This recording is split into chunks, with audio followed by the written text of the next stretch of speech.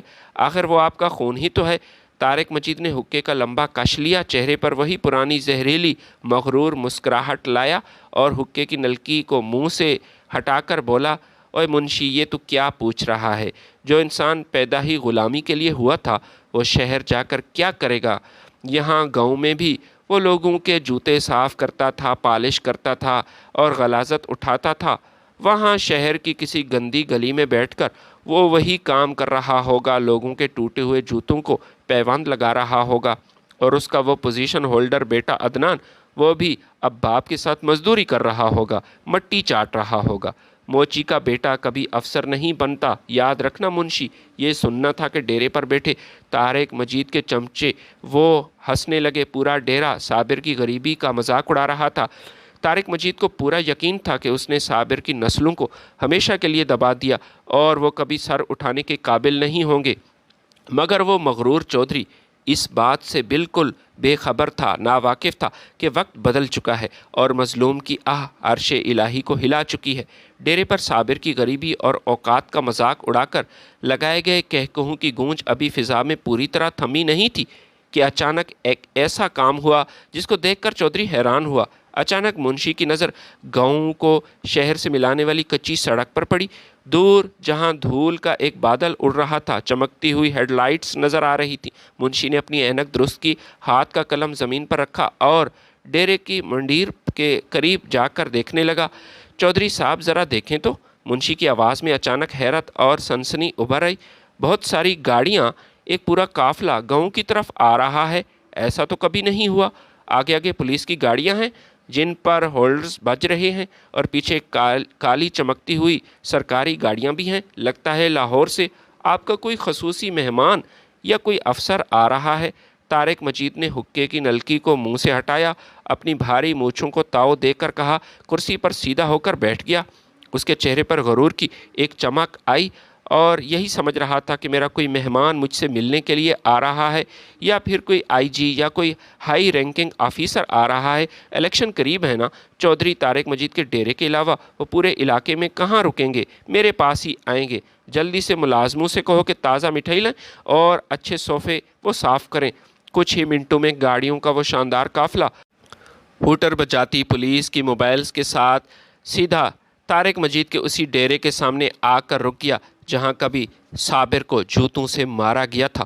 گاؤں کے لوگ، بچے اور بوڑھے سڑک کے دونوں کناروں پر جمع ہو گئے اور حیرت سے اس منظر کو دیکھ رہے تھے۔ انہیں اپنی آنکھوں پر یقین نہیں آ رہا تھا۔ ڈیرے پر موجود وہ مزارے اور چمچے ادب سے ہاتھ باندھ کر کھڑے تھے۔ سب سے پہلی گاڑی جو پولیس کی ایلیٹ فورس کی تھی، اس کا دروازہ کھلا اور گن مین باہر نکلا۔ انہوں نے پوزیشن سنبھالی۔ اس کے بعد بیچ میں موجود کالی چمکتی ہوئی شاندار گاڑی کا پچھلا دروازہ کھلا۔ ایک چمکتا ہوا سیاہ چمڑے کا بوٹ زمین پر نکلا جس پر لگی پالش سورج کی روشنی میں چمک رہی تھی۔ پھر ایک کلفدار پولیس یونیفارم میں ملبوس اور 3 چمکتے ستارے اور ڈی ایس پی کا رینک سجائے ایک روبدار نوجوان گاڑی سے باہر آیا۔ اس کے سر پر پولیس کی سرکاری کیپ تھی اور آنکھوں پر سیاہ چشمہ تھا۔ طارق مجید مسکراتا ہوا دونوں ہاتھ پھیلائے استقبال کے لیے آگے بڑھا۔ شاید اس نے اپنے بھتیجے کو ابھی تک نہیں پہچانا تھا۔ خوش آمدید جناب، آئیے آئیے، چودھری طارق مجید کے ڈیرے پر آپ ہیں، آپ کو ویلکم کیا جاتا ہے۔ لیکن جیسے ہی اس نوجوان افسر نے اپنی آنکھوں سے سیاہ چشمہ ہٹایا، طارق مجید کے سامنے آ کر کھڑا ہوا۔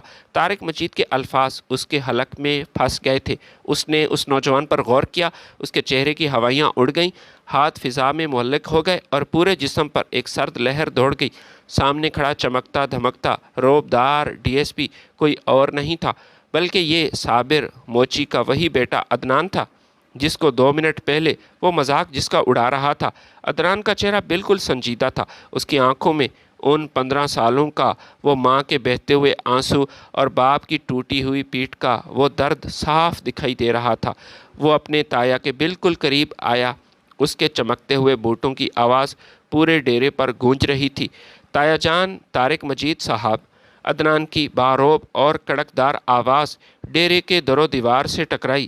اللہ تعالیٰ کی لاٹھی بے آواز ہوتی ہے تایا جان، اس ذات باری تعالیٰ نے آپ کو 15 سال کی طویل ڈھیل دی تھی۔ شاید آپ سمجھ جاتے، اپنی غلطی کو سدھار سکتے، اس لیے کہ شاید آپ کو اپنی غلطی کا احساس ہو، شاید آپ اپنے چھوٹے بھائی کا حق اسے واپس لوٹا دیتے، شاید آپ کو اپنے ظلم پر ندامت ہوتی، مگر افسوس ایسا کچھ نہ ہوا۔ آپ کی فرعونیت اور آپ کا غرور آج بھی نہ بدلا۔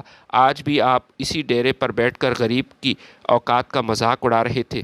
اس دن بھی آپ نے میرے باپ کا مذاق اڑایا تھا جب میں ٹیوشن پڑھ کر ابا کی دکان میں داخل ہوا تھا۔ بجائے اپنے غریب بھتیجے کی حوصلہ افزائی کرنے کے، آپ نے میرے باپ سے یہی کہا تھا کہ اس کو پڑھانے کا کوئی فائدہ نہیں، یہ بیکار ہے، اسے کام پر لگا دو، موچی کا بیٹا کبھی آفیسر نہیں بنے گا۔ اسی دن اپنے باپ کی بے بس چہرے کو دیکھتے ہوئے میں نے فیصلہ کیا تھا کہ میں کچھ بن کر دم لوں گا۔ میں نے آرام نہ کیا۔ میں نے اسی دن اپنے باپ کی دکان کے چمڑے سے چھوٹے سے جوتے بنائے تھے اور اپنی گردن میں یہ جوتے لٹکا دیے تھے اور خود سے وعدہ کیا تھا کہ یہ جوتے اسی وقت تک یہاں سے نہیں اتاروں گا جب تک مجھے منزل نہ مل جائے۔ طارق مجید کے گھٹنے کانپنے لگے۔ اس کا بیٹا عمران جو پاس کھڑا تھا خوف سے تھر تھر کانپنے لگا۔ طارق مجید نے ہکلاتے ہوئے کہا کہ عدنان بیٹے، تم تو ہمارے اپنے ہو، ہمارا اپنا خون ہو، میرے بھائی کے بیٹے ہو۔ دیکھو جائیداد کا جو معاملہ تھا ہم آپس میں مل بیٹھ کر بس چودھری طارق مجید۔ عدنان نے ہاتھ کے اشارے سے اسے خاموش کرا دیا۔ اس کی آواز میں قانون کا جلال تھا۔ رشتہ داریاں اور خون کے رشتے اس دن ختم ہو گئے تھے جب آپ نے برادری کے سامنے ایک سگے بھائی کی توہین کی تھی، اپنے چھوٹے بھائی کو جوتوں سے مارا تھا۔ اس دن سب ختم ہو گیا جب میری ماں لوگوں کے گھروں میں برتن دھو رہی تھی اور میرا باپ فٹ پاتھ پر بیٹھ کر لوگوں کے جوتے سی رہا تھا۔ اور سب سے بڑھ کر خون کا رشتہ اس دن مٹی میں مل گیا تھا جب آپ نے قتل کیا، جب آپ نے میرے معصوم ماموں ناصر کو بے دردی سے مار دیا اور اس کی لاش ہمارے گھر کے دروازے پر آئی تھی 10 دن بعد۔ عدنان نے اپنے پیچھے کھڑے انسپکٹر کو دیکھا اور سرد لہجے میں حکم دیا، اس کو گرفتار کر لو۔ طارق مجید اور ان کے بیٹوں کو ہتھ کڑیاں لگاؤ۔ فورسز جو پہلے ہی اسی انتظار میں تھی حکم کے، وہ آگے بڑھی اور طارق مجید جو پورے علاقے کا چیئرمین تھا، ان کا مسیحا تھا جس کے سامنے لوگ سر اٹھا کر کبھی بات نہیں کرتے تھے، آج برادری اور اپنے ہی مزاروں کے سامنے اس کے ہاتھ میں لوہے کی ہتھ کڑیاں اسے پہنائی گئیں۔ اس کے بیٹوں کو گھسیٹ کر پولیس کی گاڑی میں ڈالا گیا۔ ڈی ایس پی عدنان نے اسی ڈیرے پر بیٹھ کر قانون کے دائرے میں رہتے ہوئے اپنے تایا سے اپنے باپ کی زمینوں کا ایک ایک انچ کا سارا حساب لے لیا۔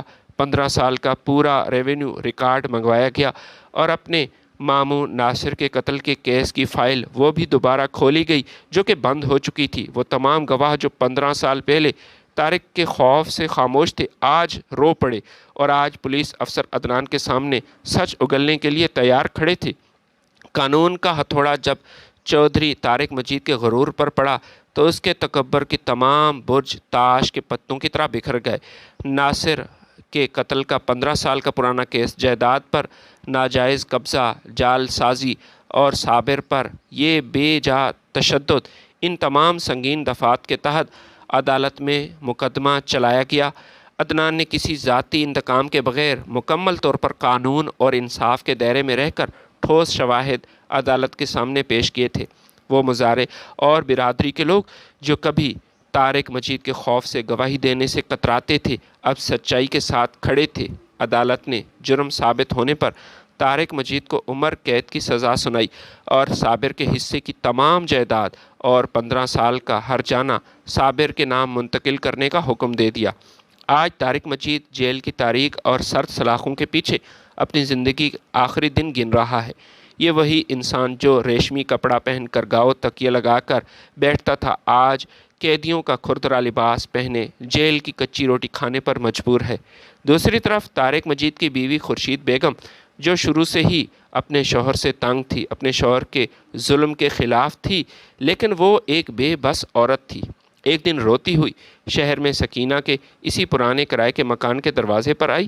اس کی آنکھوں میں ندامت کے آنسو تھے اور وہ اپنے بیٹوں کے مستقبل کے لیے کافی پریشان تھی۔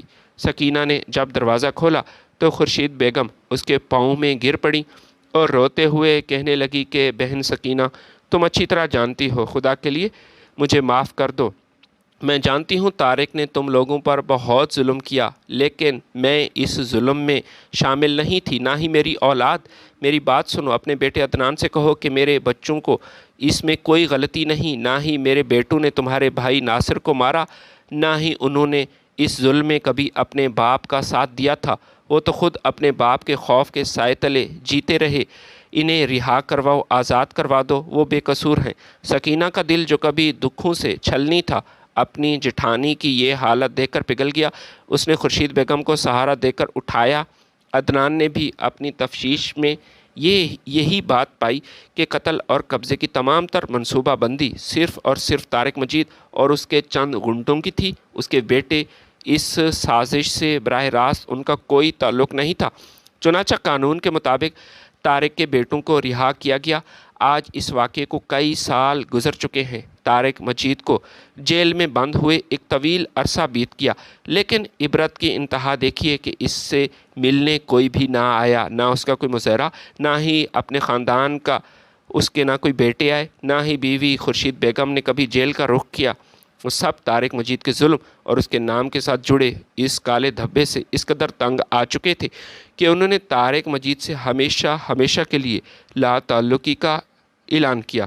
چودھری طارق مجید جو کبھی اپنے بیٹوں کے شہر میں پڑھنے پر فخر کرتا اور صابر کی اولاد کو اپنا غلام بنانا چاہتا تھا، آج اسی اولاد کی طرف سے اکیلا چھوڑ دیا گیا۔ ادھر صابر اور سکینہ نے شہر میں اپنا ایک خوبصورت وسیع گھر بنا لیا۔ صابر اب فٹ پاتھ پر نہیں بیٹھتا، لیکن اس نے اپنی عاجزی کبھی نہ بھلائی۔ عدنان اب ایک انتہائی ایماندار فرض شناس سینئر پولیس آفیسر بن چکا ہے، جس کا نام سن کر علاقے میں ظالم اور قبضہ مافیا کانپ اٹھتے ہیں۔ صابر اور سکینہ جب بھی اپنے بیٹے کو وردی میں دیکھتے ہیں، ان کے چہروں پر تشکر کے آنسو آ جاتے ہیں اور وہ اللہ تعالیٰ کا شکر ادا کرتے ہیں جس نے ان کے صبر کا ایسا شاندار پھل دیا۔ اپنے سگے چھوٹے بھائی کو انسان نہ سمجھنے والا، ان کی جائیداد پر سانپ بن کر بیٹھنے والا اور غرور کے نشے میں چور چودھری طارق مجید آج جیل کے اندھیرے کونے میں تنہا بیٹھ کر روتا ہے، اپنی قسمت کو کوستا ہے، لیکن آج دور دور تک اس کا کوئی نام لینے والا، اس کی مدد کرنے والا کوئی نہیں۔ انسان پر جب عروج ہوتا ہے، وہ کسی کو انسان تک نہیں سمجھتا، مگر ایک عقل مند انسان اس حقیقت سے اچھی طرح واقف ہے کہ جو رب کسی کو عروج ادا کرتا ہے، زوال بھی دے سکتا ہے۔ لہٰذا ہر وقت، ہر حال میں، ہر وقت عاجزی اور انکساری سے پیش آنا، یہی عقل مندی ہے۔ ویڈیو اگر پسند ہے تو لائک اور شیئر ضرور کیجیے گا۔ ملتے ہیں آپ کی خدمت میں نئی ویڈیو کے ساتھ، تب تک کے لیے اجازت دیجیے۔ اللہ حافظ۔